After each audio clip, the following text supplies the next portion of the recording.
कैसे हैं आप लोग? कैस आलम ऑफिशियल में आप सबका स्वागत है। जैसा कि मैंने आप लोगों को पहले बताया था कि आपके एग्जाम से संबंधित मैं एक सीरीज लेकर आऊँ। इसी क्रम में मैं मॉडर्न इंडिया से एक सीरीज बनाया हूँ, जो कई पार्ट में आप लोगों के पास आएंगे। इन्हीं में से आज पहला पार्ट हम लोग देखेंगे और हम लोग इसमें बेसिकली करेंगे क्या कि पूरे आधुनिक भारत को गवर्नर, गवर्नर जनरल और वाइसराय के थ्रू देखने का प्रयास करेंगे, जिसमें सिर्फ फैक्चुअल इंफॉर्मेशन नहीं अपितु पूरी तरह से एनालिसिस के माध्यम से कराने का मैं प्रयास करूंगा। क्लियर है? तो चलिए आज पहले पार्ट को हम शुरू करते हैं और देखते हैं। ये आप लोगों को दिख रहा होगा। अच्छा, जो भी आज मैं पढ़ाऊंगा आप लोगों को बताऊंगा, और उसका एक कंप्लीट पीडीएफ मैं आपको बनाकर और इस हिस्ट्री विद कैस आलम इस टेलीग्राम पे मैं अपलोड कर दूंगा। तो आप लोग यहाँ से उसे डाउनलोड कर लीजिए। वीडियो देखने के बाद डाउनलोड कर लीजिए। चलिए देखते हैं।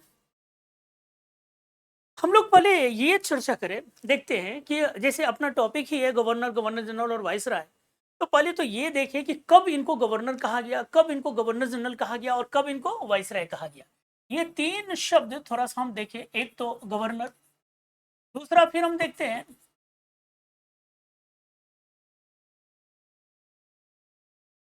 गवर्नर जनरल, और फिर हम तीसरा एक शब्द देखते हैं वाइसराय। इन तीनों का इस्तेमाल कब कब और कैसे कैसे यहाँ पे हुआ, इनको थोड़ा सा चर्चा हम लोग देखें। इन तीनों में सबसे पहले जो इस्तेमाल होता था वो बेसिकली गवर्नर शब्द का प्रयोग होता रहा। यही गवर्नर बाद में गवर्नर जनरल के नाम से जाना गया, और फिर यही गवर्नर जनरल बाद में वाइसराय के नाम से जाना गया। तो प्रश्न आपके प्रीलिम्स में ये आता है कि आखिर कब ये कहा गया, कब ये कहा गया और कब वाइसराय कहा गया। थोड़ा सा हम लोग ये देखें कि जब ब्रिटिश ईस्ट इंडिया कंपनी के स्थापना होती है और उसके रिप्रेजेंटेटिव के रूप में भारत आते हैं लोग, और यहाँ पे अपने कारखाने वगैरह खोले और धीरे धीरे भारत को जीतने का प्रयास किए, तो कहीं ना कहीं अपना हेडक्वार्टर बनाए।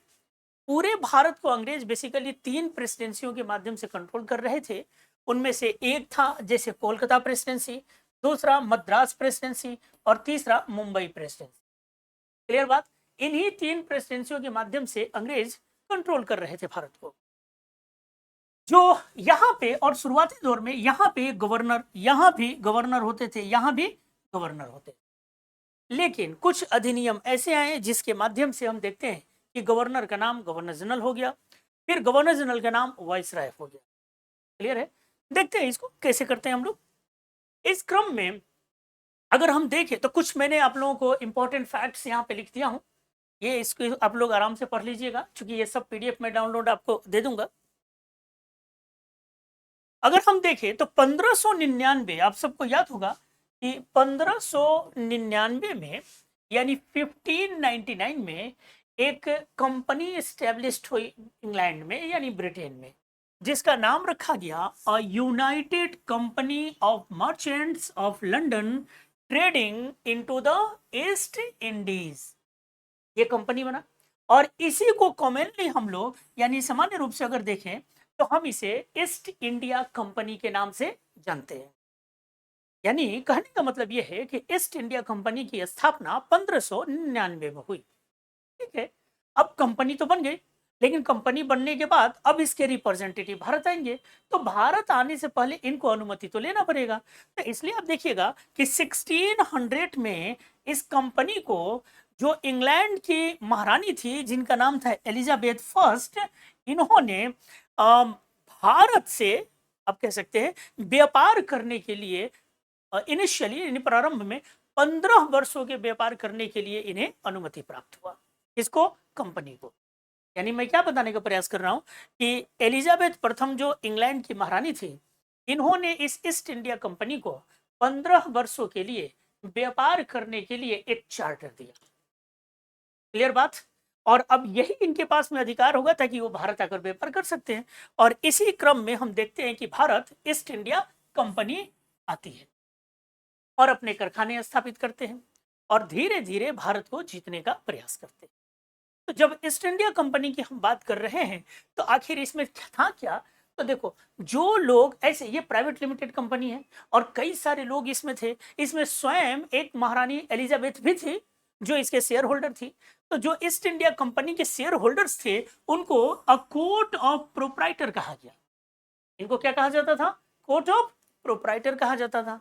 लेकिन कंपनी की पूरी गतिविधियों को जो कंट्रोल कर रहा था, जो चला रहा था, उसे कहा गया बोर्ड ऑफ डायरेक्टर्स। क्लियर बात? Board of directors. ये बोर्ड ऑफ डायरेक्टर्स जहां से काम करता था, जहां पे ये लोग बैठे थे, जहां से आदेश जारी करते थे और सब रेगुलेट करते थे, उस जगह को ईस्ट इंडिया हाउस के नाम से जाना गया। क्लियर बात? किस नाम से? ईस्ट इंडिया हाउस के नाम से। और यहाँ पे कुल 24 डायरेक्टर्स होते थे, 24 डायरेक्टर्स यहाँ पे होते थे। और यही 24 डायरेक्टर्स मिलकर आपस में गवर्नर ऑफ बंगाल को अपॉइंट करते थे, यानी बंगाल के गवर्नर का नियुक्ति करते थे। क्लियर बात है? आई बात समझ में? तो अब यहाँ पे जो बंगाल का गवर्नर के नाम से ये लोग जाने जाते थे। लेकिन जब इसमें शब्दों का, जैसे हमने बताया कि कहीं गवर्नर, फिर उसके बाद में गवर्नर जनरल, फिर उसके बाद में वाइसराय, इसके लिए 3 अधिनियम बहुत ही इंपॉर्टेंट है। ये भी जान लिया आप कि गवर्नर, गवर्नर जनरल और वाइसराय के संदर्भ में 3 अधिनियम बहुत इंपॉर्टेंट है। उनमें से जैसे एक हम लोग देखते हैं यहाँ पे कि रेगुलेटिंग एक्ट ऑफ 1773, यानी 1773 का रेगुलेटिंग अधिनियम। और इसी अधिनियम के तहत जो गवर्नर ऑफ बंगाल था उसे बंगाल का गवर्नर जनरल कहा जाने लगा। क्लियर बात? जो गवर्नर ऑफ बंगाल था उसे बंगाल का गवर्नर जनरल कहा जाने लगा। तो फिर एक और देखिएगा, एक है चार्टर एक्ट 1833, यानी 1833 का चार्टर अधिनियम। और इस अधिनियम के तहत जो बंगाल का गवर्नर जनरल था उसे भारत का गवर्नर जनरल कहा जाने लगा। क्लियर बात? फिर एक और अधिनियम है जिसे हम गवर्नमेंट ऑफ इंडिया एक्ट 1858 के नाम से जानते हैं, यानी 1858 का भारत शासन अधिनियम। इस अधिनियम के तहत गवर्नर जनरल ऑफ इंडिया को भारत का वाइसराय के नाम से जाना गया। आगे बात समझ में? भारत के वाइसराय के नाम से जाना गया। अब यहाँ पे एक तो ये याद रखिएगा कि किसके माध्यम से क्या कहा गया, तो 73 के माध्यम से जो बंगाल का गवर्नर था वही बंगाल का गवर्नर जनरल कहा जाने लगा। फिर चार्टर एक्ट 1833 के तहत जो बंगाल का गवर्नर जनरल था उसे भारत का गवर्नर जनरल कहा गया। और फिर गवर्नमेंट ऑफ इंडिया एक्ट 1858 के माध्यम से जो इंडिया का गवर्नर जनरल था वो बेसिकली इंडिया का वाइसराय के नाम से जाना गया। क्लियर है? अब पीटी के लिए क्या बनता है क्वेश्चन कि जैसे आपसे पूछ लिया जाए कि बंगाल का लास्ट गवर्नर कौन था, लास्ट गवर्नर ऑफ बंगाल, तो आपका जवाब होगा वारेन हेस्टिंग्स। क्लियर है? और फिर यहीं पे अगर पूछ ले कि first governor general of Bengal कौन होगा, तब भी जवाब आपका वारेन हेस्टिंग ही होगा, क्योंकि वारेन हेस्टिंग्स ही जब यह अधिनियम आ रहा था, तो जब अधिनियम आने से पहले यह बंगाल का गवर्नर था और अधिनियम आने के बाद उसी अधिनियम के तहत यह क्या बन गया, तो ये गवर्नर जनरल ऑफ बंगाल बन गया। क्लियर बात? इधर जब आपसे पूछा जाए कि last governor general of Bengal कौन होगा, तो आपका जवाब होगा विलियम बेंटिक। और फिर पूछा जाए कि first governor general of India कौन होगा, तो आपका जवाब यही होगा विलियम बेंटिक। यानी आप देख रहे हैं जो लास्ट है ना वही फर्स्ट है। आसान होगा याद करना। फिर यहां आप देखिएगा तो last governor general of India basically Lord Canning है और first viceroy of India basically Lord Canning ही है। क्लियर है? तो ये बातें थोड़ा सा याद रखिएगा, ये पीटी में कई बार आप लोगों से क्वेश्चन आ सकता है कि पहला बंगाल का अंतिम बंगाल का गवर्नर कौन था, बंगाल का पहला गवर्नर जनरल कौन था। फिर आपसे पूछा जाता है कि अंतिम गवर्नर जनरल ऑफ बंगाल कौन था, first governor general of India कौन था। फिर पूछा जाता है कि last governor general of India कौन था, फर्स्ट वाइसराय ऑफ इंडिया कौन था। क्लियर बात? चलिए आगे बढ़ते हैं। अब ये सब तो मैंने देख लिया, अब थोड़ा सा हम लोग बंगाल की तरफ मूव करें, क्योंकि आगे हमें बेसिकली अपना पहला जो गवर्नर जिसके बारे में हम लोग को पढ़ना है वो बेसिकली क्लाइव है। तो क्लाइव तक हमें पहुंचना है, तो पहुंचने के लिए कुछ घटनाओं को देखना पड़ेगा। क्लियर बात?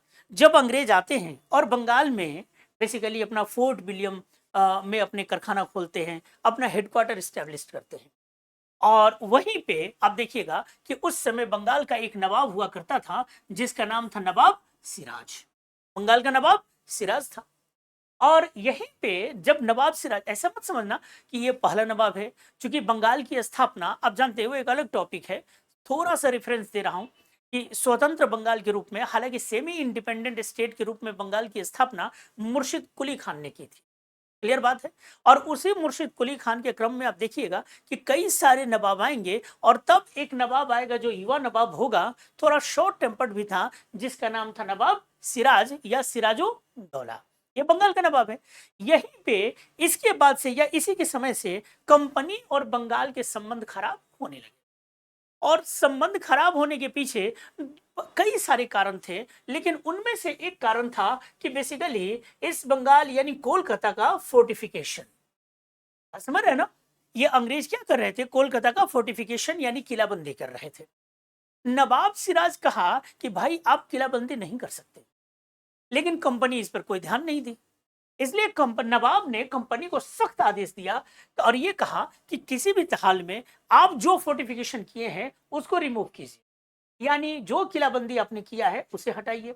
और दूसरी बात, बहुत सारे यहाँ पे नवाब के विरोधी लोग थे, जो नवाब के खिलाफ जब कोई विरोध करते थे और नवाब जब उस पर एक्शन लेता था, तो ये बंगाल के मानी कोलकाता यानी इनके मुर्शिदाबाद राजधानी से ये मूव कर जाते थे, और मूव करके कहाँ जाते थे, अंग्रेजों के पास।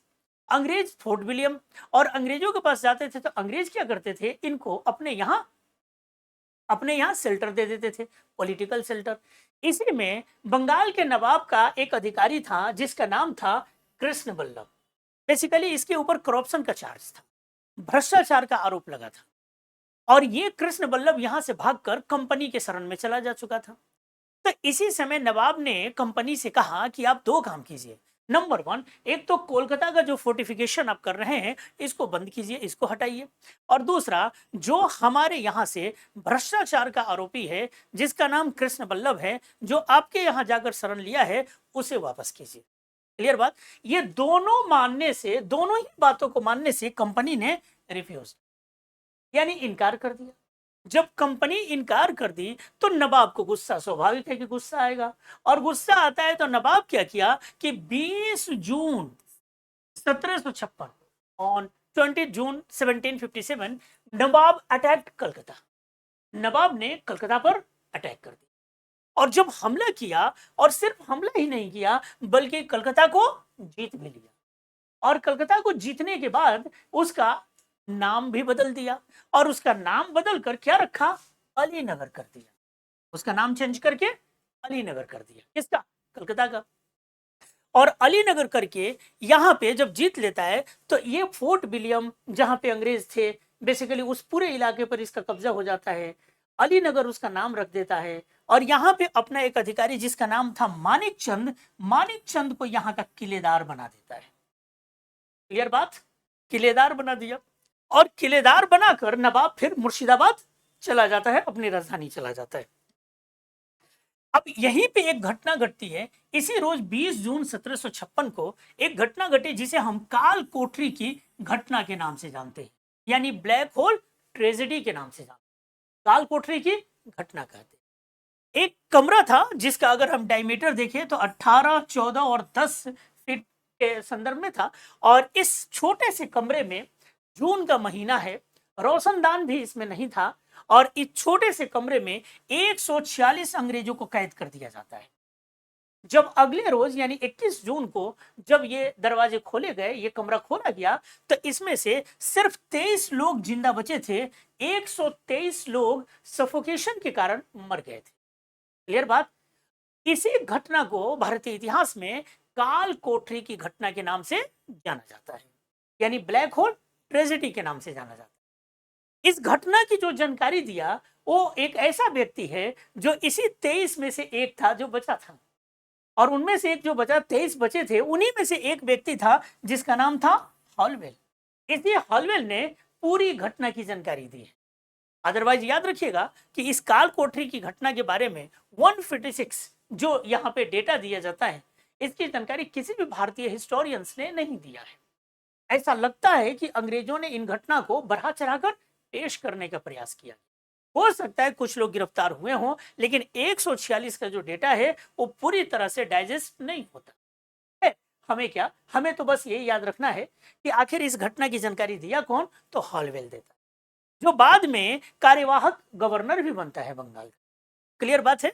तो 146 लोग, 146 लोग, जिसमें से 123 लोग मारे गए, मर जाते हैं सफोकेशन के कारण, और सिर्फ 23 लोग बचते हैं। इसी घटना को काल कोठरी की घटना के नाम से जाना जाता है। ये कहां हो रहा था, यहीं पे, कहां पे, कोलकाता में, ठीक है, कोलकाता फोर्ट विलियम।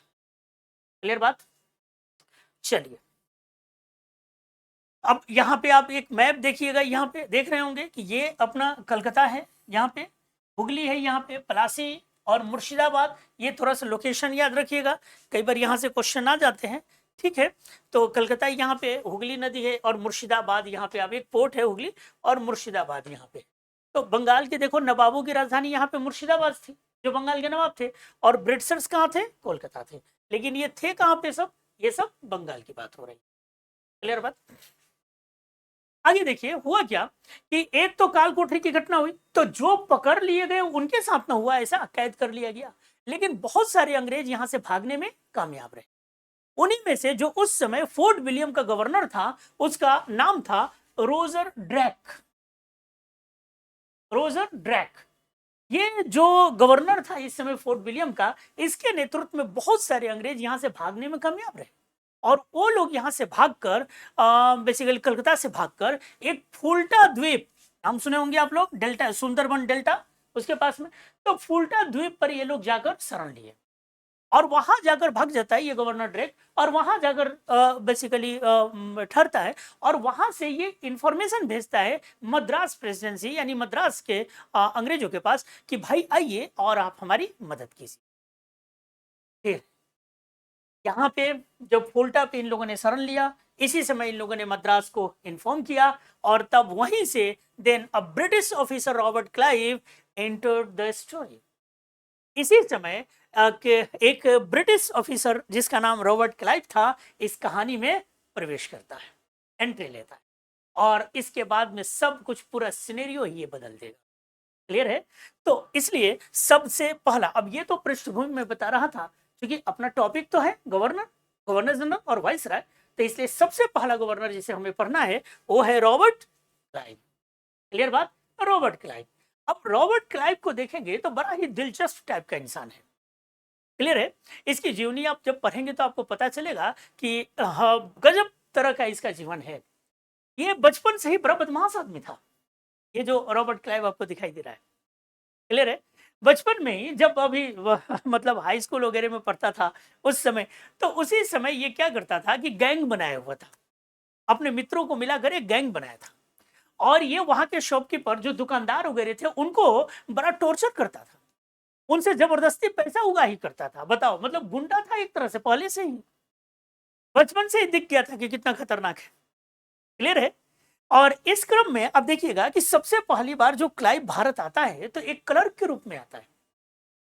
इसका पहला अपॉइंटमेंट बेसिकली मद्रास होता है, तो मद्रास में एक क्लर्क के रूप में आता है, लेकिन क्लर्कियल काम से ये बड़ा ऊब गया था, कई बार ये बहुत ऊब जाता था, और कहा तो यहां तक जाता है कि रॉबर्ट क्लाइव ने कई बार क्या, 2 बार अपने आप को खत्म करने का प्रयास भी किया, यानी आत्महत्या करने का प्रयास किया, लेकिन सहयोग कहिए कि दोनों बार इसकी बंदूक से गोली चली ही नहीं, यानी ईश्वर भी चाह रहा था कि ये बचा रहे, है ना, क्योंकि इसको तो कुछ अलग इतिहास का निर्माण करना था। तो 2 बार इसने प्रयास किया सुसाइड करने का, लेकिन मरा नहीं, क्योंकि बंदूक तो चला लेकिन गोली निकली ही नहीं, गोली ही नहीं चला। क्लियर है।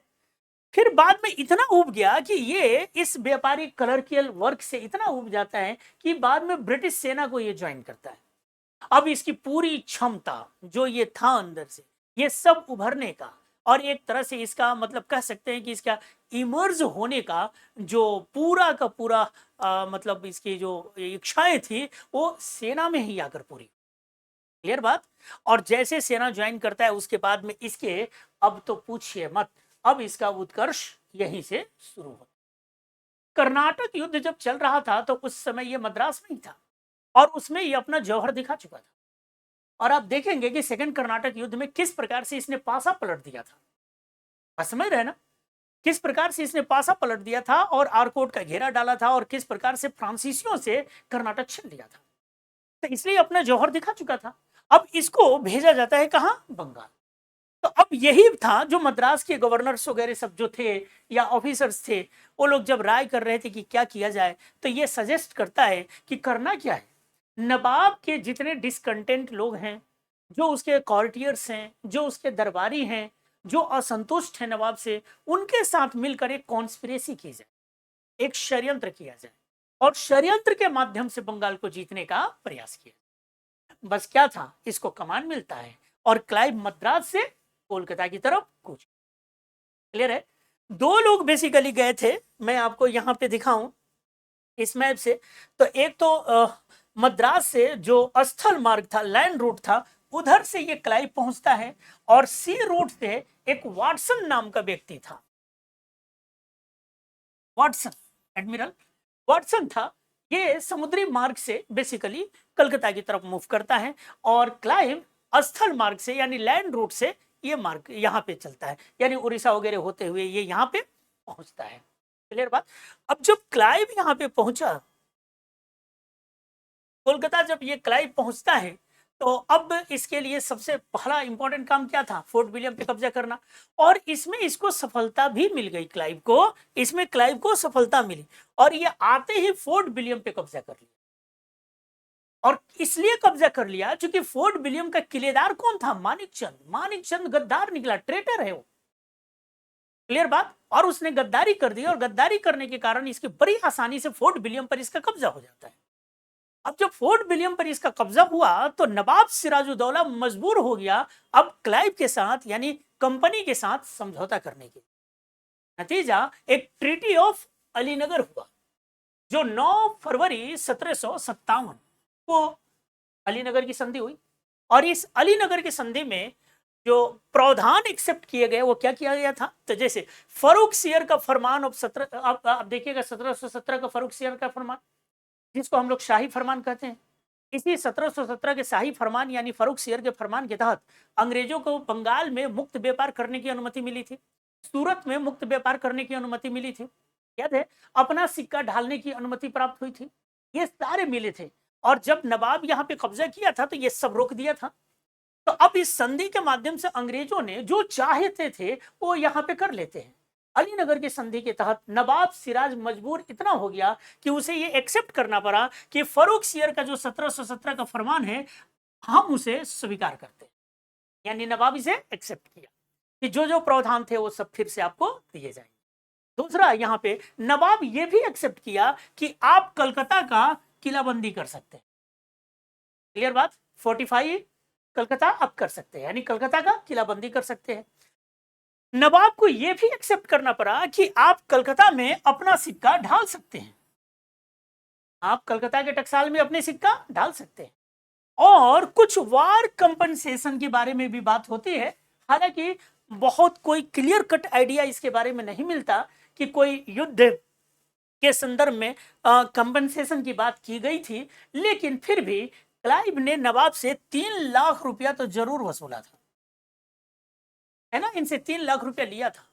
लेकिन अब वो वार कंपनसेशन कहा जाए कि ऐसे लिया था, इसके बारे में कोई क्लियर कट आइडिया नहीं है। इतिहासकारों ने इस पे कुछ भी बोलने नहीं बताया है ना। तो कुछ गाइड वाइड पढ़िएगा तो उसमें कह देगा कि वार कंपनसेशन था 3 लाख रुपया, तो कुछ लोग कहते हैं कि नहीं 3 लाख लिया लेकिन कोई वार कंपनसेशन की बात यहाँ पे नहीं थी। क्लियर? युद्ध क्षतिपूर्ति की कोई बात नहीं, जो भी हो 3 लाख रुपया इसको प्राप्त होता है। तो अलीनगर की संधि में एक तो ये प्रावधान हुआ। अलीनगर की संधि करने के बाद में अब यानी फोर्ट विलियम पर अंग्रेजों का आधिपत्य तो हो गया, लेकिन क्लाइव सिर्फ यहीं से मानने वाला नहीं था। क्लाइव का जो ख्वाब था वो बहुत आगे तक था, अब उसे पूरा बंगाल चाहिए था। तो जहां एक तरफ क्लाइव के मन में ये बातें थी कि हर हाल में मुझे पूरा बंगाल चाहिए, तो वहीं दूसरी तरफ नवाब अलीनगर की अपमानजनक संधि के कारण ये भी ये सोच रहा था कि कब मैं अपने इस अपमान का बदला लूं। यानी नवाब के अंदर अपमान का बदला लेने की भावना और क्लाइव के अंदर पूरे बंगाल पर कब्जा करने की भावना। अब ये दोनों का इंटरेस्ट निश्चित रूप से आपस में टकराएंगे और ये इतना टकराए कि अंततः 23 जून 1757 को प्लासी के युद्ध के रूप में सामने आया। आ रही बात समझ में? प्लासी के युद्ध के रूप में सामने आया, जो बेसिकली भागीरथी नदी के किनारे, भागीरथी नदी के किनारे, प्लासी एक जगह का नाम है, ठीक है, और आमों का बगीचा था और यहीं पे युद्ध होता है। एक तरफ नवाब सिराज है जिसके पास में लगभग 50,000 की सेना है, वही दूसरी तरफ रॉबर्ट क्लाइव है जिसके पास में लगभग 3,000 की सेना है। और इस 3,000 की सेना में भी आप देखिएगा तो 2200 सेना इंडियंस हैं और 800 सैनिक यूरोपियंस हैं। यानी अब देखो यहां पे कि 3,000 की सेना और कहा इधर 50,000 की फौज है। क्लियर है? माने कोई मतलब यहां पे तुलना ही नहीं है कि एक तरफ 50,000 की फौज और एक तरफ 3,000 की सेना। लेकिन उसके बावजूद भी क्या हुआ कि नवाब सिराजुद्दौला इस मैदान में डिफीट होता है और रॉबर्ट क्लाइव की विजय होती है। और ये जीत के पीछे जो सबसे बड़ा कारण था अंग्रेजों की जीत और नवाब के पराजय के पीछे जो सबसे बड़ा कारण था वो थे कुछ ट्रेटर्स, यानी गद्दार। कुछ गद्दार थे, उनमें से एक गद्दार जिसका नाम था मीर जाफर, सबसे बड़ा ट्रेटर यही है मीर जाफर, जो उस समय मीर बख्शी था, यानी प्रमुख सेनापति था। इसने बहुत सारी सेनाओं का नेतृत्व इसी के हाथ में। युद्ध मैदान में ये पहले से सब षड्यंत्र हो चुका था, क्लाइव पूरा प्लान बना चुका था। जब युद्ध मैदान में ये सब आते हैं तो मीर जाफर और उसकी सेनाएं मूक दर्शक बनी रही, युद्ध किए ही नहीं। अब बताइए जब नहीं करेंगे तो क्या होगा? हारना तो होगा ही। ये तो एक नाम है, ऐसे बहुत सारे हैं गद्दार। जगत सेठ है, ओमी चंद है, मानिक चंद है, इन सब लोगों ने गद्दारी की। लेकिन सबसे प्रमुख नाम इसका इसलिए क्योंकि ये मीर बख्शी था, ये प्रमुख सेनापति था। जितनी सेनाएं थी इस सेना से इनकी हालत खराब किया जा सकता था, लेकिन नहीं, क्योंकि मीर जाफर के नेतृत्व में जो सेना थी वो मूक दर्शक बनी रही। सिर्फ नवाब की तरफ से 2 लोग पूरी वीरता के साथ में लड़े, 2 लोग, जिसका नाम था, एक का नाम था मीर मदान और दूसरे का नाम था मोहनलाल। मीर मदान और मोहनलाल, ये दोनों बहुत ही बहादुरी के साथ में एकदम ब्रेवली फाउट किए, बड़ी शानदार तरीके से इन लोगों ने लड़ा। लेकिन बेचारा एक घायल हो जाता है, एक मारा जाता है। इन दोनों के जाने के बाद में ये युद्ध का पूरा सिनेरियो चेंज हो जाता है। नवाब सिराज इनके मारे जाने के बाद में परेशान हो जाता है, घबरा जाता है और वो ये निर्णय लेता है कि क्यों ना मैं युद्ध मैदान से बाहर चला जाऊं, बचा रहूंगा तो बाद में देख लूंगा, अगर अभी गिरफ्तार होते और मारे जाते तो युद्ध खत्म हो जाएगी। नवाब सिराज की एक सबसे बड़ी गलती यह हुई कि युद्ध मैदान में मीर जाफर को इसने कमान सौंप दिया और मीर जाफर के हैंडओवर करके युद्ध मैदान ये स्वयं यहां से निकल गया। और जब निकला तो इसके जाते ही मीर जाफर क्लाइव के समक्ष समर्पण कर दिया।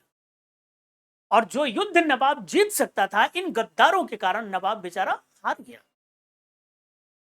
समझ रहे ना? उत्तर प्रदेश पीसीएस में क्वेश्चन पूछ लिया कि मीर जाफर सिराजुद्दौला जब प्लासी के मैदान से भागा तो किस पर बैठकर भागा?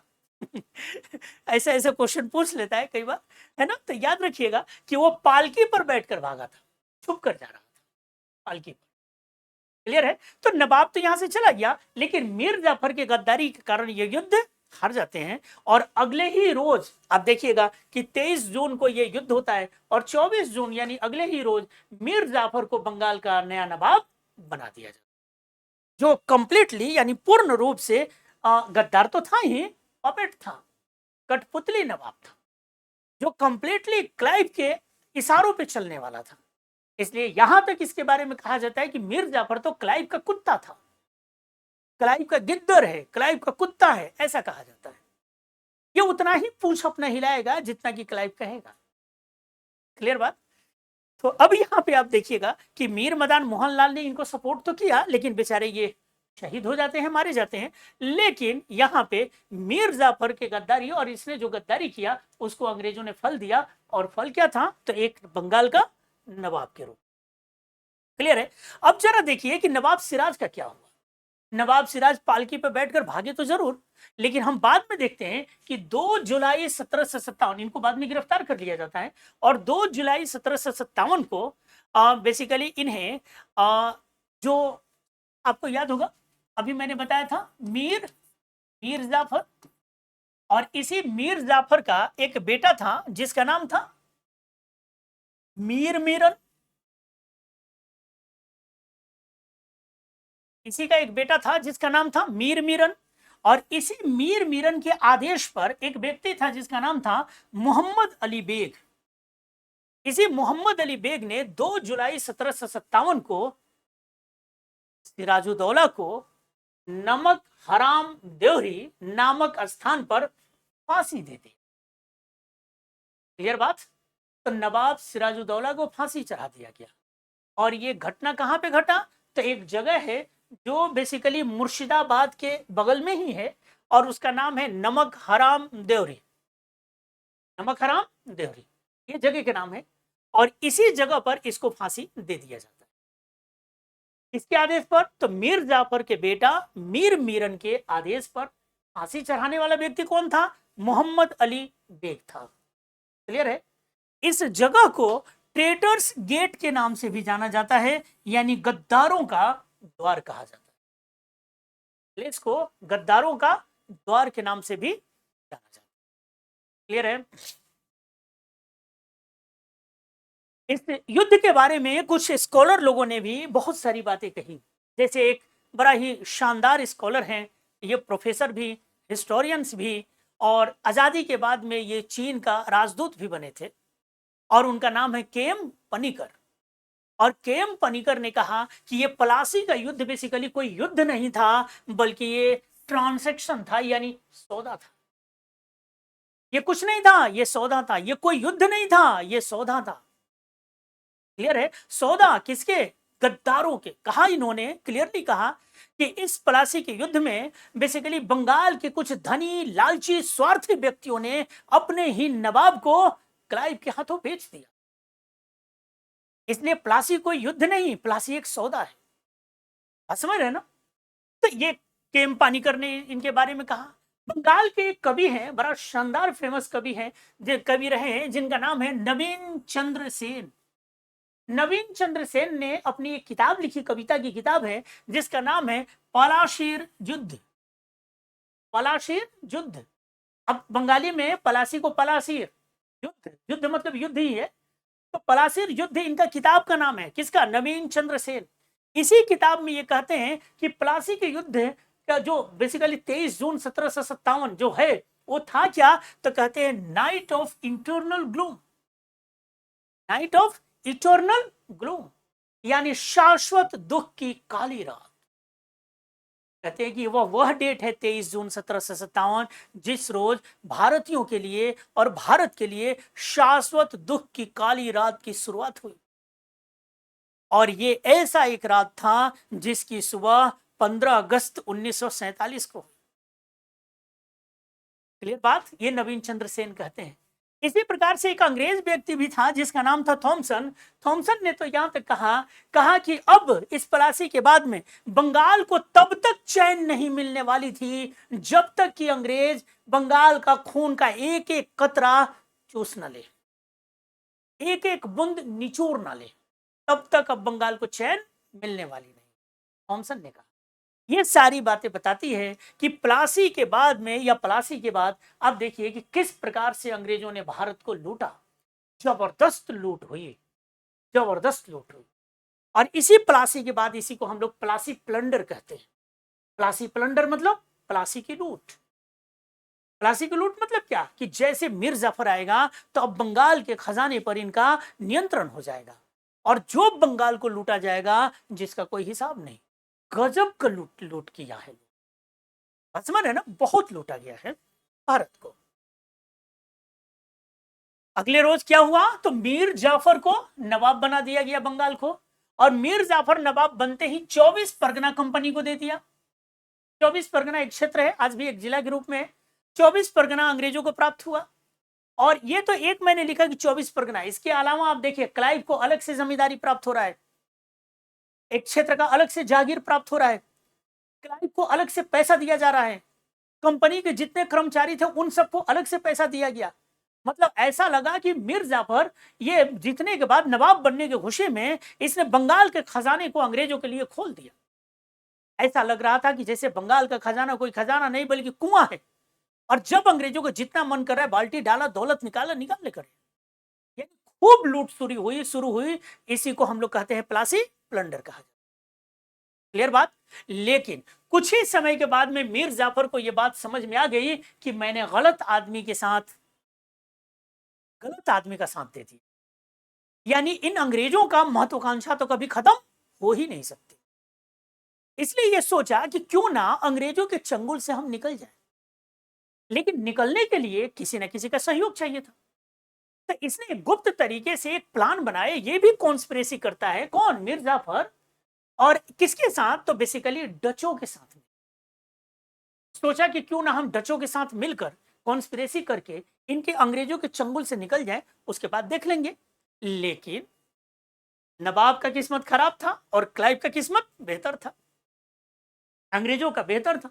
यानी कहा जा रहा है, देखो, एक तो खाली युद्ध जीतना हारना तो अलग ही बात है, इस समय अंग्रेजों के सितारे भी एकदम बुलंदियों पे थे, है ना। नियति भी यही चाह रहा था कि धीरे धीरे हम लोग पराजित हो रहे थे और अंग्रेज यहां पे जीतते चले जा रहे थे। देखो यहां पे क्या हुआ, तो जैसे अंग्रेजों को पता चला कि भाई डच नवाब को मदद करने वाले, तो अंग्रेजों ने सोचा कि नवाब को तो बाद में देखेंगे, पहले डचों को ही निपटाते हैं।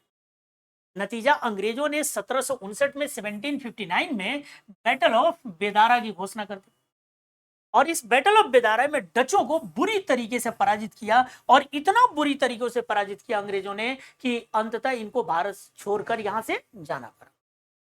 क्लियर है। याद रखिएगा, इस बैटल ऑफ बेदारा को ही बैटल ऑफ चिनसूरा भी कहा जाता है, बैटल ऑफ चिनसूरा। और इसी को बैटल ऑफ हुगली के नाम से भी जाना जाता है, बैटल ऑफ हुगली के नाम से, हुगली के बगल में। और चिनसूरा जो पर्टिकुलर जगह था वहीं पे बेदारा है। तो अगर पूछा जाए बेदारा का लोकेशन क्या है, तो वर्तमान का चिनसूरा आप कहिए।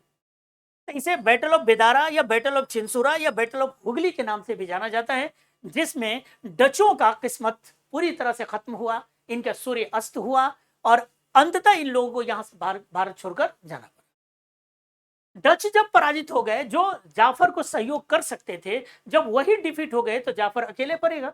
और तब अंग्रेज कहते हैं कि नहीं, जब एक बार इसने मदद लेने की सोच लिया, इसलिए ये हमारे लिए खतरनाक होगा, इसलिए क्यों ना इसको यहाँ पे डिथ्रोन किया जाए और फिर अपने एक इससे भी बढ़िया पपेट व्यक्ति को बिठाया जाए। याद रखना, हमेशा गद्दारों के साथ गद्दारी होती है, जो ट्रेटर्स होगा ना उसके साथ ट्रेटर्स मिलेंगे जरूर। इसके साथ भी यही हुआ। मीर जाफर का ही इसी का दामाद, जिसका नाम था मीर कासिम, जब मीर जाफर नवाब था तो मीर कासिम मीर बख्शी था। मीर कासिम से अंग्रेजों ने संपर्क किया और मीर कासिम ने अंग्रेजों से कहा कि मुझे नवाब बना दो, जो मांगोगे दूंगा।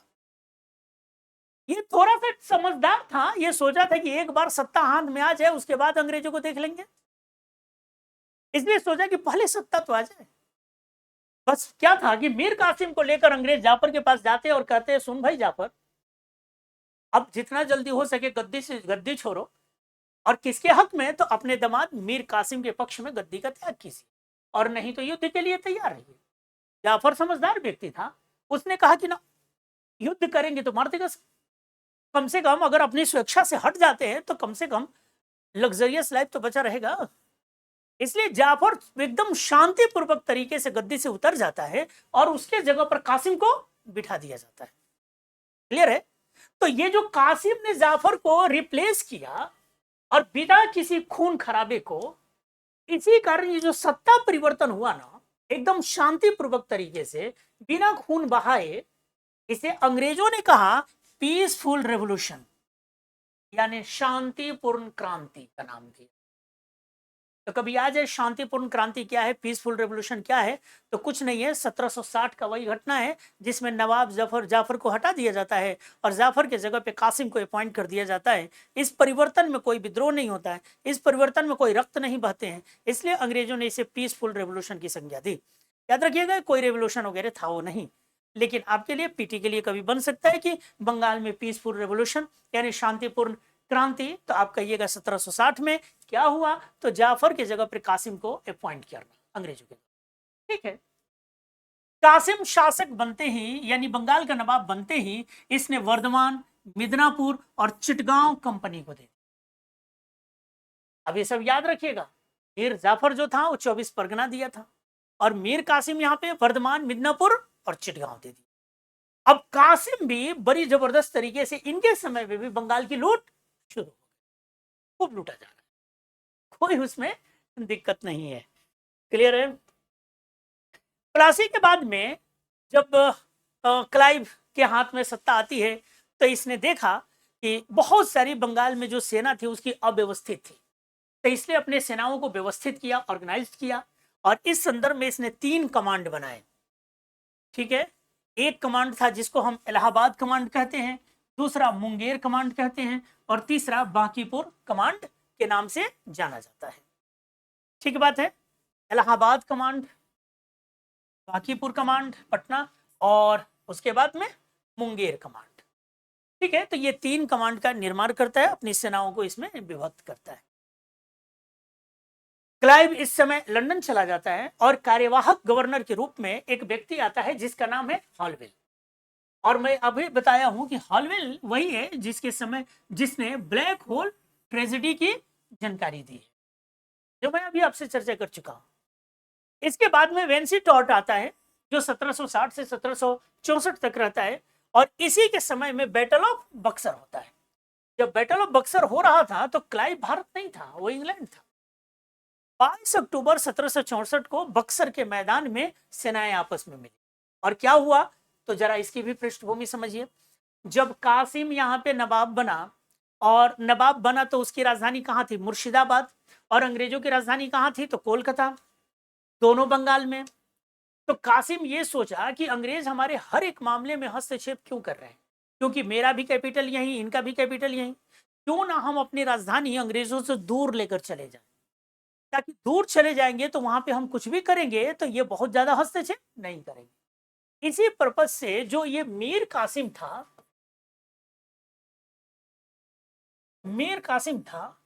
इसने बंगाल की जो राजधानी थी उसे मुर्शिदाबाद से ट्रांसफर करके मुंगेर कर दिया। मुर्शिदाबाद से ट्रांसफर करके मुंगेर कर दिया। मुंगेर कहां पे? बिहार में। मुंगेर कर दिया और मुंगेर चला गया, और वहां जाने के बाद में मुंगेर में इसने एक ऑर्डिनेंस फैक्ट्री की स्थापना कर दी, यानी हथियार बनाने के कारखाना डाला। और किसके मदद से? With the help of French, यानी फ्रांसीसियों की मदद से इस मुंगेर में एक ऑर्डिनेंस फैक्ट्री की स्थापना, हथियार बनाने लगा। सोचा कि एक बार आधुनिक हथियार बना लेते हैं, उसके बाद अंग्रेजों को देख लिया जाएगा। लेकिन जब अंग्रेजों को यह पता चलेगा तो उनको यह नागवार गुजरेगा कि एक तो फ्रांसीसियों की मदद ले रहा है, दूसरी बात बिना हमसे पूछे ये कारखाना खोल रहा है। इसलिए इसने क्या कि अंग्रेजों ने मुंगेर पे हमला किया। हालांकि इसने और भी काम किया था, जैसे टैक्सेशन वगैरह बढ़ा दिया था, क्योंकि भू राजस्व ज्यादा चाहिए था। क्यों चाहिए था? क्योंकि स्थिति खराब थी, मजबूत बनाना था, सेनाओं का विकास करना था, आधुनिक सेना का निर्माण करना था, इसलिए पैसे की जरूरत था, तो इसलिए इसने टैक्सेशन भी बढ़ाया था। तो जब यहाँ पे मुंगेर में ये सब रिफॉर्म कर रहा था तो अंग्रेजों को ये बात नागवार गुजरी। अंग्रेजों ने मनाने का प्रयास किया, कहा कि भाई कासिम ये क्या कर रहे हो तुम, ये सब ठीक नहीं है। तो कासिम ने कहा कि ऐसा है कि आप लोग दस्तक का दुरुपयोग कर रहे हैं। दस्तक कौन सा? वही फ्री ट्रेड पास जो फरूख सियर के फरमान से मिला था कि 3000 वार्षिक आपको कर देना है, और बदले में बंगाल का पूरा पोर्ट जितने भी हैं सब अपने व्यापार के लिए इस्तेमाल करना है। यानी बंगाल में आप कोई भी व्यापार करोगे कोई कर आपको नहीं देना होगा, सालाना 3000 रुपया देना है। क्लियर है? सूरत में 10,000 का प्रावधान था। उसी को हम लोग फ्री ट्रेड पास यानी दस्तक कहते हैं। अंग्रेज क्या कर रहे थे? इस दस्तक का दुरुपयोग कर रहे थे। अब जब दुरुपयोग मिसयूज कर रहे थे तो नवाब ने कहा कि आप दस्तक का मिसयूज को रोकिए। कंपनी ने कहा कि कोई मिसयूज नहीं है। तो नवाब ने, मीर कासिम ने बंगाल को पूरी तरह से फ्री कर दिया, बंगाल के मार्केट को फ्री कर दिया।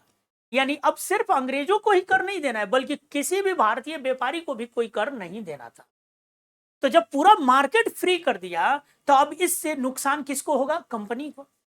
तो जब कंपनी को इससे नुकसान होने लगा तो कंपनी इस बात को बर्दाश्त नहीं करेगी और मुंगेर में इनके ऊपर कई बार हमले किए गए, छोटे मोटे कई सारे युद्ध हुए और तब फाइनली एक रोज मुंगेर से ये नवाब कासिम भागने में कामयाब रहा। ये यहां से भाग जाता है और मुंगेर से भागकर ये कहां चला गया? अवध चला गया, जहां पे अवध का नवाब सुजाउदौला बैठा हुआ था। अवध का नवाब सुजाउदौला, याद रखना, बंगाल का नवाब सिराजुद्दौला है और अवध का नवाब सुजाउदौला है। बंगाल का सिराजुद्दौला, अवध का सुजाउदौला। और इसी समय मुगल बादशाह शाह आलम द्वितीय भी थे। ये कौन थे भाई? मुगल बादशाह शाह आलम सेकंड भी थे। और मीर कासिम जो भगौरा नवाब था, फ्यूजिटिव था, भगौरा नवाब बंगाल का, हालांकि इस समय ये नवाब है नहीं, इसलिए याद रखिएगा कभी ऐसे आ जाए कि जब बैटल ऑफ बक्सर हुआ तो उस समय बंगाल का नवाब कौन था, तो कहिएगा मीर जाफर। मीर जाफर है, क्योंकि कासिम जब भागा है ना तो उसके जगह पर फिर से अंग्रेजों ने मीर जाफर को ही नवाब बना दिया है ना। तो जब बैटल ऑफ बक्सर हो रहा था तो उस समय मुगल बादशाह शाह आलम द्वितीय थे और इधर बंगाल का नवाब मीर जाफर था। तो अब शाह आलम द्वितीय भी यहीं बैठे हुए थे, सुजाउदौला भी यहीं थे और मीर कासिम पहुंचा। अब ये तीनों लोग तो परेशान थे। इन तीनों ने आपस में राय किया और कहा कि क्यों ना हम तीनों शक्तियां एक हो जाएं और एक होकर अंग्रेजों को देख लिया जाए। सलाह बढ़िया था और सलाह बढ़िया होने के कारण ये तीनों सेनाएं एकत्र हुई और इधर से जब ये चली तो बक्सर के मैदान में पहुंचती है और इधर से अंग्रेज भी तैयार थे और अंग्रेजी सेनाओं का नेतृत्व कर रहा था इस समय हेक्टर मुनरो। एक तरफ हेक्टर मुनरो था और दूसरी तरफ ये ट्रायो था। त्रिसंधि बक्सर के मैदान में युद्ध हुआ और जबरदस्त युद्ध हुआ और इसमें ये ट्रायो बुरी तरीके से डिफीट हुए और हेक्टर मुनरो विक्ट्री हासिल की। यानी बक्सर का जो युद्ध था वो रियल वार था, इसमें पूरी ताकत के साथ ये लोग आए थे, जबकि प्लासी का कॉन्स्पिरेसी था, षड्यंत्र था, वो युद्ध नहीं था, वो रियल वार नहीं था। प्लासी एक धोखा है, प्लासी एक सौदा है, प्लासी एक षड्यंत्र है। आइए बात समझ में, वो कोई युद्ध नहीं था, इसलिए उसको हम लोग रियल वार नहीं कहते। रियल वार जो था, वास्तविक युद्ध था, वो बेसिकली बक्सर था।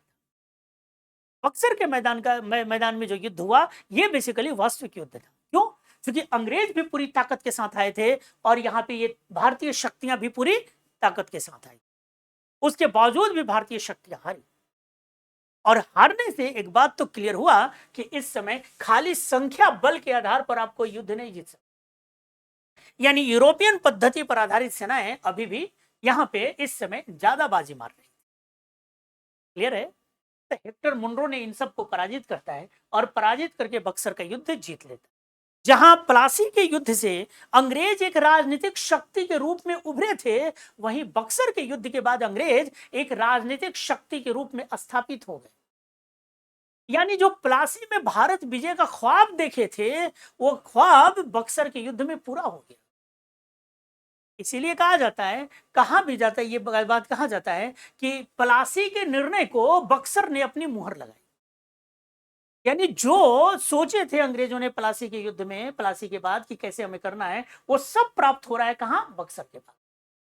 अब बक्सर के युद्ध के बाद में अंग्रेज भारत का स्वामी बन बैठे, क्योंकि एक साथ तीन शक्तियों को पराजित किए थे। शाह आलम भले नाम मात्र के ही सही, लेकिन भारत का रिप्रेजेंटेटिव तो थे। शाह आलम हारने का मतलब भारत हार गया, सुजाउद्दौला हारने का मतलब अवध हार गया, और बंगाल का नवाब तो हार ही रहा है यहाँ पे, मीर कासिम। भगौरा नवाब उस समय सिटिंग नवाब नहीं है, सिटिंग नवाब तो मीर जाफर है। तो तीन शक्तियों को पराजित करने के बाद में अंग्रेजों का वर्चस्व एक तरह से यहाँ पे पूरी तरह से क्या हुआ? स्थापित हुआ। क्लियर बात? इसके बाद में क्लाइव, जब युद्ध चल रहा था तो क्लाइव चला वहां से, और जब पहुंचा तब तक युद्ध खत्म हो चुका था, लेकिन हेक्टर मुनरो ने कोई ट्रीटी नहीं किया था, इसी का इंतजार कर रहा था। और जब क्लाइव आता है तो एक ट्रीटी होता है जिसे हम ट्रीटी ऑफ इलाहाबाद यानी इलाहाबाद की संधि कहते हैं। इलाहाबाद की संधि कहते हैं 1765 का। और ये इलाहाबाद का संधि एक सुजाउद्दौला के साथ हुआ और दूसरा शाह आलम सेकंड के साथ हुआ। सुजाउद्दौला और शाह आलम द्वितीय के साथ। सुजाउद्दौला के साथ में क्या हुआ कि अंग्रेजों ने कहा कि अरे नवाब साहब फालतू में आप खामोखा, हम कौन खामोखा, क्या जरूरत है युद्ध में आने का, मामला बंगाल के नवाब और मेरा था, आप खामोखा के कूद गए, तो इसलिए अब कुछ तो कुछ भुगतना पड़ेगा ना। तो कहा कि ऐसा है, युद्ध क्षतिपूर्ति के रूप में आपको 50 लाख रुपए देने होंगे। क्लियर बात, कितने रुपये? तो 50 लाख रुपया। तो 50 लाख रुपया इनको युद्ध क्षतिपूर्ति के रूप में देना पड़ा। दूसरा, इलाहाबाद और करा का क्षेत्र नवाब से अंग्रेजों ने ले लिया, छीन लिया। और तीसरा, एक इनको सब्सिडी अलायंस यानी सहायक संधि करनी पड़ी। हालांकि सहायक संधि वेलेस्ली के समय में आप देखिएगा कि पूरी तरह से लागू होगा। इस समय सहायक संधि बेसिकली प्रोटोटाइप है, एक प्रतिरूप के रूप में है, सारे प्रावधान वही होंगे, लेकिन कोई नाम यहाँ पे संधि के रूप में नहीं है। ये वेलेस्ली जब आएगा तब होगा, इसलिए हम लोग इसे कहते हैं प्रोटोटाइप ऑफ सब्सिडी अलायंस। सहायक संधि यहाँ पे स्वीकार किया, मतलब अंग्रेजों के एक तरह से अधीन चले जाएंगे और इनकी अपनी सेना हटा दी जाएगी और इनकी पूरी रक्षा सहायक सेना करेगी। क्लियर है? और सहायक सेना कौन? अंग्रेजों वाली। तो एक तरह से अवध पर शिकंजा इसी ट्रीटी के माध्यम से कस दिया गया। तो वहीं दूसरी तरफ शाह आलम सेकंड के साथ में जो समझौता हुआ, इसमें यह हुआ कि जो 50 लाख रुपया इनसे लिया गया था, कंपनी ने उसे मुगल बादशाह को दे दिया, और जो इधर से इलाहाबाद और करा का क्षेत्र लिया गया था, वो करा का क्षेत्र भी मुगल बादशाह को दे दिया गया। क्लियर बात? और बदले में इनसे बंगाल, बिहार और उड़ीसा का दीवानी राइट ले लिया गया। बहुत चालाक थे ये, बंगाल, बिहार, उड़ीसा का दीवानी राइट ले लिया। और बादशाह शाह आलम सेकंड को अंग्रेजों ने यानी कंपनी ने अपना पेंशनर बना दिया। इसलिए ये पहला मुगल शासक है जो अंग्रेजों का पेंशनर बनेगा। और इनको प्रति वर्ष 24 लाख रुपया इनको पेंशन के रूप में अंग्रेज देते थे, पॉकेट खर्च, काम चलाने के लिए। ठीक है, तो पहला मुगल बादशाह जो पेंशनर बना अंग्रेजों का, वो था शाह आलम।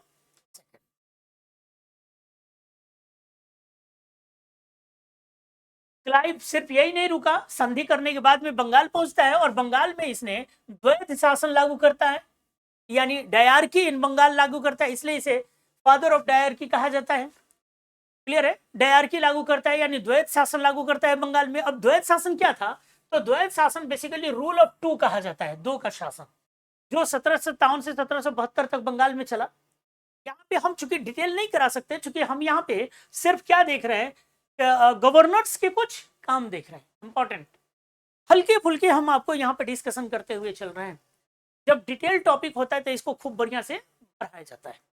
यहाँ पे हम शॉर्ट में आपको लेकर चल रहे हैं, क्योंकि ज्यादा से ज्यादा चीजों को कवर करना है यहाँ पे। तो रूल ऑफ टू कहा जाता है, यानी दो का शासन। एक तरफ रूल ऑफ द कंपनी यानी कंपनी का शासन, और दूसरी तरफ रूल ऑफ द नवाब यानी नवाब का शासन। यानी बंगाल में दो हो गए, एक तो कंपनी शासक के रूप में और एक बंगाल का नवाब शासक के रूप में।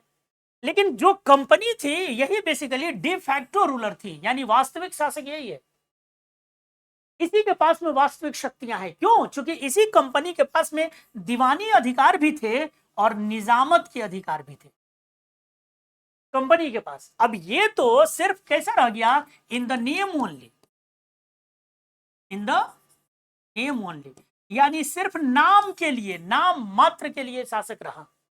कौन? नवाब। और पूरी शक्तियां किसके हाथों में केंद्रित हो गई? तो कंपनी के हाथ। और क्यों? चूंकि इसके पास में दीवानी और निजामत दोनों आ गए। दीवानी मतलब राइट टू कलेक्ट रेवेन्यू, भू राजस्व वसूल करने के अधिकार जिसमें, और निजामत मतलब जुडिशियल और पुलिस यानी न्याय और पुलिस विभाग, ये निजामत के अधिकार थे। क्लाइव ने एक चालाकी की थी कि जो दीवानी राइट बेसिकली इसको किससे प्राप्त हुआ था? याद होगा, शाह आलम सेकंड से इसको दीवानी राइट प्राप्त हुआ था। और निजामत का अधिकार बंगाल का नवाब नजमुद्दौला से प्राप्त किया। नजमुद्दौला से प्राप्त किया, याद रखना, नजमुद्दौला से एक अलग संधि करता है और उसके माध्यम से बंगाल का पूरा निजामत का अधिकार अपने हाथ में ले लेता है। तो अब कंपनी के पास में दीवानी अधिकार और निजामत अधिकार दोनों आ गया, और इसलिए यह डिफेक्टो रूलर है यानी वास्तविक शासक है। और नवाब सिर्फ नाम मात्र का रह गया, रबर स्टैंप की तरह रह गया, चुपचाप खाली बैठे रहिए, सारा अधिकार इनके पास। तो कंपनी के पास में अधिकार तो खूब था लेकिन उत्तरदायित्व नहीं था, इनके पास में उत्तरदायित्व तो है लेकिन अधिकार नहीं था। क्लियर बात? इसी को द्वैत शासन कहा जाता है। अब जो दीवानी मैंने, अब बंगाल का दीवान कौन बना था? दीवान कौन था? कंपनी। तो क्लाइव ने क्या किया कि अपना उप दीवान अपॉइंट करता है। भू राजस्व वसूल करने के लिए इसने बंगाल में मोहम्मद रजा खान को अपॉइंट किया भू राजस्व वसूल करने के लिए, और बिहार में शिताब राय को अपॉइंट किया, और उड़ीसा में राय दुर्लभ को अपॉइंट किया। ये सब उप दीवान थे, डिप्टी दीवान थे। और बंगाल का दीवान कौन है? तो कंपनी। और कंपनी जब दीवान है तो ये उप दीवान है, अपने अधीन इन लोगों ने नियुक्त किया। तो क्लाइव बेसिकली दीवान है, और क्लाइव के अधीन ये तीन लोग, जो बंगाल में मोहम्मद रजा खान वसूलेंगे, बिहार में सिताब राय वसूलेंगे, और उड़ीसा में राय दुर्लभ वसूलेंगे। क्लियर बात?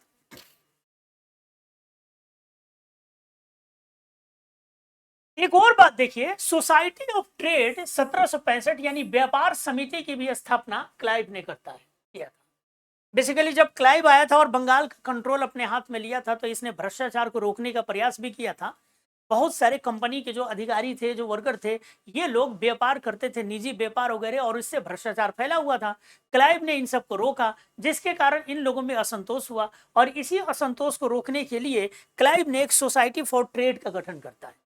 और इसके तहत कुछ ऑफिसर्स को, कुछ लोगों को, जो हाई ऑफिशियल्स थे, इनको अलाउ करता है नमक, पान पान और तंबाकू और अफीम का व्यापार करने के लिए अलाउ करता है।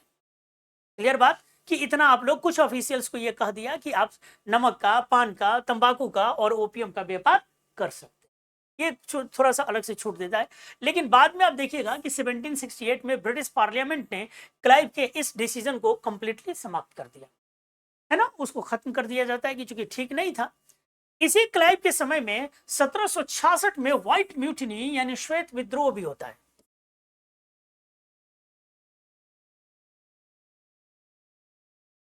श्वेत विद्रोह भी होता है, लेकिन क्लाइव ने इस विद्रोह को पूरी तरह से सप्रेस कर दिया, दमन कर दिया। और ये हुआ कहां था? तो आप देखिएगा, मुंगेर और इलाहाबाद के सैनिकों ने विद्रोह किया था। और विद्रोह का कारण क्या था? तो डबल भत्ता, डबल भत्ता के संदर्भ में। तो इसी कारण इन लोगों ने विद्रोह कर दिया था, मुंगेर और इलाहाबाद के सैनिकों ने। क्योंकि अंग्रेज सैनिक थे, इसी कारण इसको श्वेत विद्रोह कहा जाता है, व्हाइट म्यूटिनी कहा जाता है। अंग्रेज सैनिकों ने विद्रोह किया था। क्लियर बात? एडमंड बर्क नामक एक विद्वान है, इन्होंने क्लाइव के बारे में कहा ए टायरेंट एंड प्लंडरर, यानी कहा कि एक अत्याचारी एवं लुटेरा था, है ना। ये एडमंड बर्क का स्टेटमेंट है क्लाइव के लिए, और क्लाइव को कहते हैं कि यह एक अत्याचारी एवं लुटेरा आदमी है। फिर इसी प्रकार से एक पर्सिवल स्पीयर है, और इन्होंने कहा कि इसने क्या कर दिया? तो कमर्शियल को यानी वाणिज्यिक तख्ता पलट कर दिया। क्लाइव ने वाणिज्यिक तख्ता पलट कर दिया। फिर इसी व्यक्ति ने क्लाइव के बारे में, पर्सिवल स्पीयर ही कहते हैं, हरबिंजर ऑफ द फ्यूचर यानी भविष्य का अग्रदूत कहा क्लाइव। क्लियर बात? तो ये भी स्टेटमेंट याद रखिएगा, कभी पीटी वगैरह में आ जाता है। उसके बाद में वेरेल्स्ट आते हैं, और वेरेल्स्ट के बाद में कार्टियर आते हैं। इसके समय में कोई विशेष इंपॉर्टेंट नहीं है। कार्टियर के समय में बंगाल में अकाल पड़ गया, और बहुत ही खतरनाक अकाल था। 1770 का ये अकाल है, और बेसिकली ये अकाल फेलियर ऑफ मानसून, मानसून का फेल होने के कारण हुआ था, जिसके कारण सूखा पड़ा था, ड्राउट, सूखा पड़ा था। क्लियर है? और इसके होने के कारण से यहाँ पे खाद्यान्न की कमी हो गई थी, यानी फूड शॉर्टेज हुआ था। और फूड शॉर्टेज होने के कारण, खाद्यान्नों की कमी होने के कारण, भोजन की कमी होने के कारण, इस 1770 के अकाल में 10 मिलियन लोग मारे गए थे। 10 मिलियन लोग, मतलब कहा जाता है कि बंगाल के यहाँ पे इस समय बंगाल में 1/3, मैंने 3 हिस्सा, 1/3 हिस्सा खत्म हो गया। क्लियर बात? इतना जबरदस्त अकाल था ये। फिर अब इसी के बाद में आता है वारेन हेस्टिंग्स, जो 1772 से लेकर 74 तक रहता है, लेकिन 1772 से 73 तक ये बंगाल का गवर्नर रहता है, और 73 से लेकर 74 तक ये बंगाल का गवर्नर जनरल रहता है, जो मैंने अभी बताया था आपको। तो लास्ट गवर्नर ऑफ बंगाल है और first governor general of Bengal है, और इसने ही द्वैध शासन को समाप्त किया बंगाल में, जो क्लाइव ने शुरू किया था उसको इसने आकर यहाँ पे खत्म करता है। 1772 में ही इसने फौजदारी और दीवानी अदालतों की स्थापना प्रत्येक जिले में किया। हर जिले में फौजदारी और दीवानी अदालतों की स्थापना करता है वारेन हेस्टिंग्स। इसी के समय में रेगुलेटिंग एक्ट 1773 का आता है, 1773 का रेगुलेटिंग एक्ट आता है।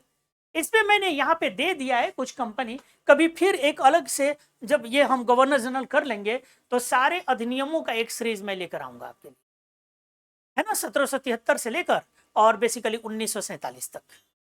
तो वो अलग से एक हम सीरीज बनाएंगे, उसका मैंने सोच रखा है। अभी हम लोग गवर्नर जनरल कर रहे हैं, लेकिन बेसिक जानकारी के लिए मैंने यहाँ पे दे दिया है, ये आपको पीडीएफ में सब मिल जाएगा, और इसमें देख लीजिएगा कि रेगुलेटिंग एक्ट के क्या क्या प्रावधान थे, क्या क्या इसमें हो रहा था।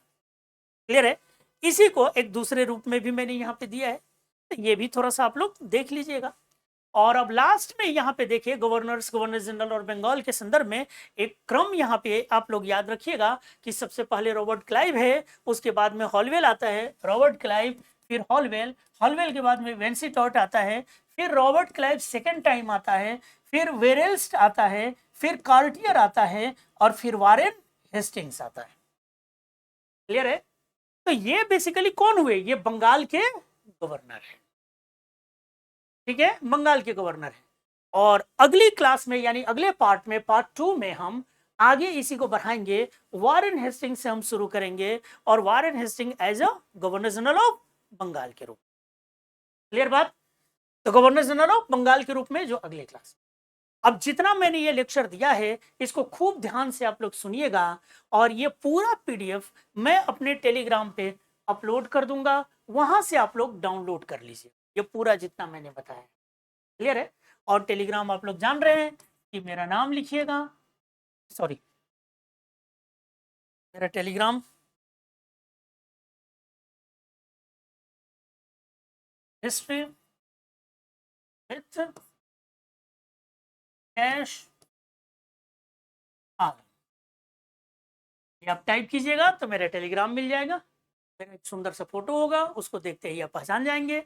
वहां से मटेरियल आप लोग डाउनलोड कर लीजिएगा, और इसको 2 बार 3 बार सुनिएगा तो आपको याद हो जाएगा। मुझे उम्मीद है कि आज का ये जो लेक्चर है ये आपके आने वाली एग्जाम के लिए इम्पोर्टेंट हो। यहाँ से बहुत सारे क्वेश्चन आईएएस और पीसीएस में मिले। इसी सीरीज को हम आगे बढ़ाएंगे। अगर आप लोगों को यह मेरा प्रयास अच्छा लगा तो कमेंट करके जरूर हमें बताइएगा, ताकि उससे मुझे हिम्मत बढ़े और आप लोगों के लिए फ्री में इस तरह से बहुत सारे सीरीज में लाता रहूं। क्लियर बात? हाँ, मेरा चैनल सब्सक्राइब करना ना भूलना, जरूर सब्सक्राइब कीजिएगा, और ज़्यादा से ज़्यादा जगहों पर वीडियो शेयर कीजिएगा। अगर आपको अच्छा लगा तो, आपको लगता है कि एग्जाम के दृष्टिकोण से सर का बनाया गया ये वीडियो काफ़ी लाभदायक होगा, तो इसे दूसरे जगह भी पहुंचाइएगा, ज़्यादा से ज़्यादा लोगों, बच्चों के पास शेयर कीजिए। ठीक है, आज के लिए इतना ही, तब फिर मिलेंगे अगली क्लास में। तब तक के लिए जय हिंद, जय भारत।